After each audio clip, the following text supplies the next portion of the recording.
Assalomu alaykum, urmattu zamanbap mugallimler, ustadlar, studentler jana bilimge qiziqqan bardıq jarandar. Men Eldor Daliyev bugun sizlerge eng qiziqtуу болгон bir temаны даярдап sizlerge көрсөтөм. Бул теманын аталышы кантип интернеттен сабак үчүн кыргызча конспекттерди даярдоону sizlerge үйрөтүп коем. Урматтуу мугалимдер, урматтуу студенттер, сиздер Facebook'tan Eldor Daliyev, Instagram'dan Eldor Daliyev жана YouTube'dan Eldor Daliyev деп издеп жазып койсоңуз болот. Барыңыздарга ийгиликтерди каалайбыз.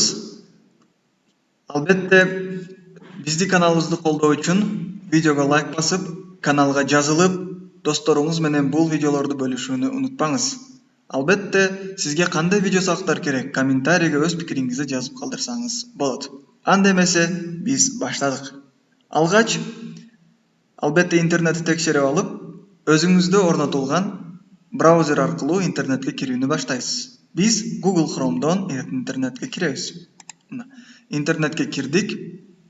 Бул биздин YouTube'дагы сайтыбыз. Мына Eldor Daliyev деп жазсаңыз, ар кандай сабактар чыгат бул жерде. Көрүшүңүз мүмкүн. Мына сизге керектүүсүн тандап, көрүп иштесеңиз болот. Бул жерде бош жерге кирип, билим булагы деп жазабыз. Билим булагы, кыргызча тамгалар менен билим булагы деп жазабыз. Андан кийин билим булагынын сайты ачылат азыр, мына көрүшүңүз мүмкүн. Эми ошо биринчи сайтка киребиз. Билим булагы bb.edu.gov.kg мына. Сайтка киребиз. Сайт ачылышы менен азыр сиздерге кантип кыргызча конспектти даярдоону жана аны көчүрүп алууну үйрөтөбүз. Мисалы үчүн, сайттын бурчунда ru жана kg деген эмблемасы бар, мына көрүшүңүз мүмкүн. Бул жерде kg'ни тандасаңыз, кыргызча сайт ачылат. Руну тандасаңыз, орусча сайт ачылат. Бизге азыр кыргызча сайт керек. Билим булагы абдан пайдалуу жана кызыктуу сайттардын бири. Эми сайттын сол бурчунда предметтер бар. Мисалы, англис тили мына көрүшүңүз мүмкүн. Биология. Англис тилиге барсаңыз, бардык темалар ачылат. Биология, география. Географияда бассаңыз, бардык маалыматтар ачылат. Эми бизге азыр географияны тандайык. Мисалы үчүн, географияны тандап, географиянан Африка деген тема керек бизге. Африканын мамлекеттери жана элдери деген теманы бир жолу басабыз. Сизге дагы керек болгондо. Бир жолу басабыз. Азыр ошол тема бизге ачылат. Андан кийин бул теманы биз керектүүсүн өзүбүзгө конспект кылып көчүрүп алсак болот. Бизге Африканын элдери жана өлкөлөрү деген тема керек мына. Бул ушул чоң теманын ичинде. Биз эмне кылабыз? Алгач сүрөттөрдү көчүрүп алабыз. Сүрөткө бир жолу басабыз, жүктөп алуу деген кнопканы басабыз. Мына. Жүктөлөт бул андан кийин. Жүктөлдү. Эми X'ти басып коебуз. Бизге кийинки сүрөт керек. Бизге бул мамлекеттери боюнча. Сүрөткө бир жолу басабыз, жүктөп алууну бир жолу басабыз. Мына, сүрөт жүктөлдү. Эки сүрөт жүктөп койдук. Бул сүрөттү дагы белгилеп, жүктөп алууну басабыз, жүктөлдү. 3 сүрөт болду. Эми биз эмне кылабыз? Мына, өлкөлөрү жана элдери. Албетте, бул жерден чыгып, Word документке киребиз. Word документте биз күнүмдүк сабактын темасын жабдылышы боюнча таблицаны даярдап койгонбуз. Сизде дагы даяр болсо, ошол жерге теманы, жабдууларды, иш аракеттерди жазып, толуктап даяр конспект планга ээ болушуңуз мүмкүн. Бул жерде сабактын этаптары, мугалимдин ишмердүүлүгү, окуучунун ишмердүүлүгү. Бардыгын жазып, толуктап кете бересиз. Аягында мына үйгө тапшырма, жыйынтык дагы. Бул даяр турат таблица. Биз эмне кылабыз? Сабактын темасына даярдап койгонбуз. Африка материгинин өлкөлөрү жана элдери дегенди жазабыз. Африка материгинин өлкөлөрү жана элдери. Сабактын жабдылышы. Карта, сүрөт,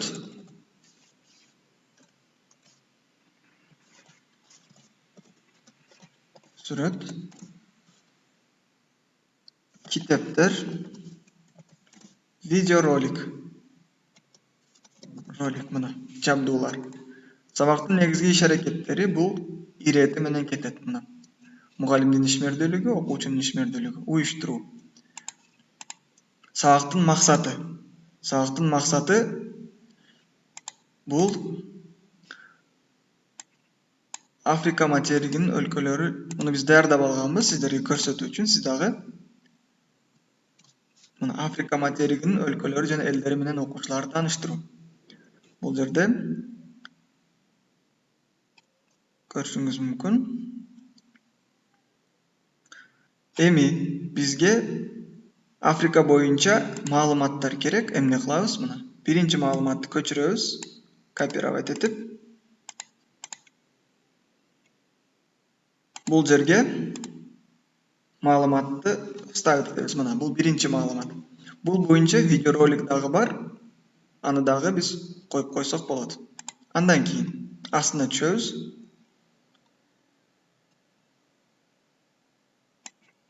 Бул жерде аз гана суроо, муну дагы алып туруп, бул жерге коебуз. Суроо жооп деген бөлүм болот ар бир сабакта. Мына бул жерге суроо коюп, окуучунун иш аракеттери дана. Андан кийин биз бул боюнча азыр аз гана маалымат алабыз айыл чарбасы боюнча мына. Копировать этип көчүрүп. Андан кийин 6-чы бөлүккө дагы коебуз. Бул жерде кошумча маалыматтар деп жазып коебуз. Мына көрүшүңүз мүмкүн. Бул жерде видеоролик коюлат.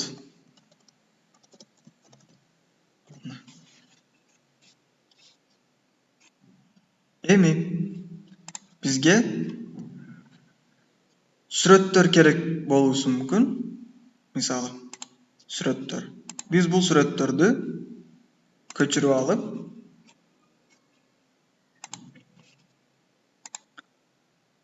алып, ушул Word документтин астына койсок болот.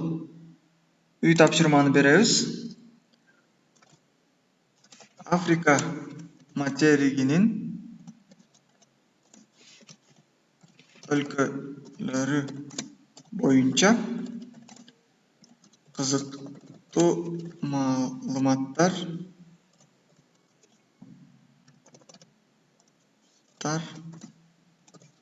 издөө.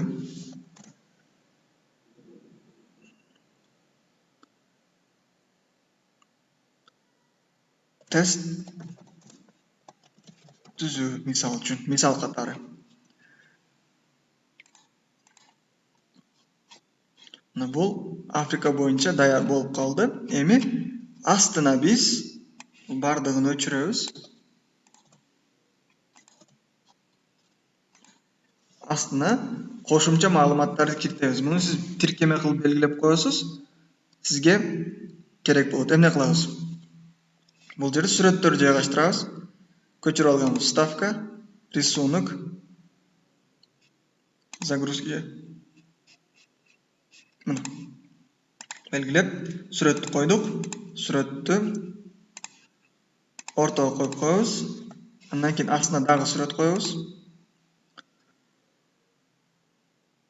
Мамлекеттери боюнча, мына мамлекеттери боюнча да сүрөт коюлду. Муну сиз принтерден чыгарып окуучуга көргөзмө курал катары дагы иштетсеңиз болот. Андан кийин дагы бир сүрөт коебуз. Мына көрүшүңүз мүмкүн. Дагы кошумча коюлду. Эми калган сүрөттөр дагы коюлган, мына көрүшүңүз мүмкүн. Мамлекет боюнча маалыматтарды дагы жайгаштырдык. Бул кошумча маалымат болуп эсептелет сизге. Сиз бул маалыматтарды өзүңүздүн биринчи жазган сабактын иштелмесине тиркеп даяр болгондон кийин бардыгын текшерип аласыз бир жолу. Сүрөттөрдү дагы, маалыматтарды дагы текшерип аласыз. Мына бардыгы даяр. Сабак дагы кошумча маалыматтары менен Эми үстүнө числону дагы жазып койсоңуз болот. Мисалы үчүн 24-январь. География предмети.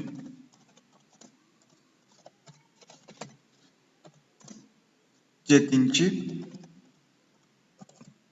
класс. Мына көрдүңүз, бардыгы даяр болуп, сабактын иштелмеси дагы даяр болду. Сиз ушундай кылып көчүрүп, кыргызча сабактын иштелмесин даярдасаңыз болот.